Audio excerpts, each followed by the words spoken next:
Hallelujah. स्वागत है आप सबका मेरी भविष्यवाणियों की पुस्तक में।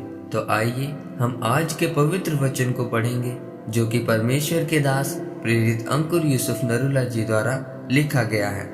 वचनों को पढ़ने वाला, जैसे कि नीति वचन की पुस्तक अध्याय 1 उसकी 2 और 3 आयत में लिखा, इनके द्वारा पढ़ने वाला बुद्धि और शिक्षा प्राप्त करे और समझ की बातें समझे और काम करने में प्रवीणता और धर्म, न्याय और निष्पक्षता की शिक्षा पाए।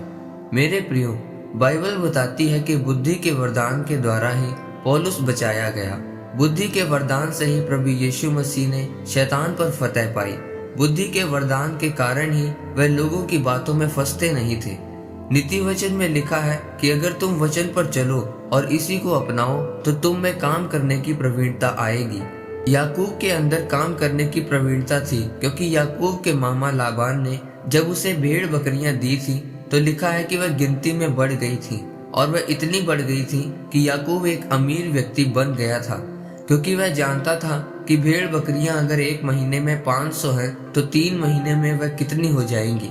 जब याकूब के बच्चे बड़े हुए तो वह बाकी बेटों से ज्यादा यूसुफ को प्रेम करता था, क्योंकि उसके बाकी बेटों में काम करने की प्रवीणता कम थी, इसलिए वह यूसुफ को ज्यादा प्यार करता था।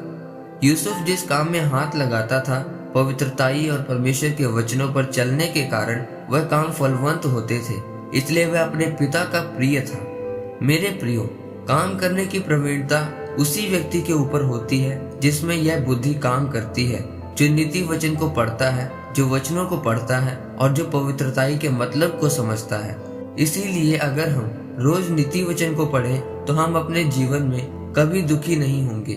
आपके हाथों में परमेश्वर आशीष देगा, परमेश्वर आपको फल देगा, और आज जिस भी देश में होंगे, जिस भी काम को करते होंगे, तो परमेश्वर यूसुफ की तरह आपको फलदार बनाएगा, आपको ऊंचा करके आशीषित करेगा।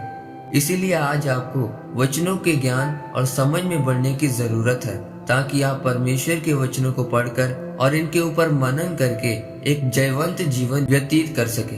जब आप वचनों को पढ़ेंगे तो आपके अंदर याकूब और यूसुफ की तरह काम करने में प्रवीणता आएगी और आप आशीषित होंगे।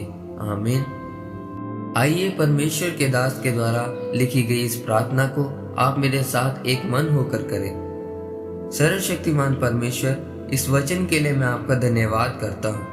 परमेश्वर, अपना अनुग्रह मुझ पर कर, ताकि मैं आपके इस वचन के द्वारा 100 गुना फल लेकर आ सकूं। परमेश्वर, काम करने की प्रवीणता मेरे अंदर आए और मैं आपके कामों को कर सकूं, प्रभु यीशु मसीह के नाम में, आमीन।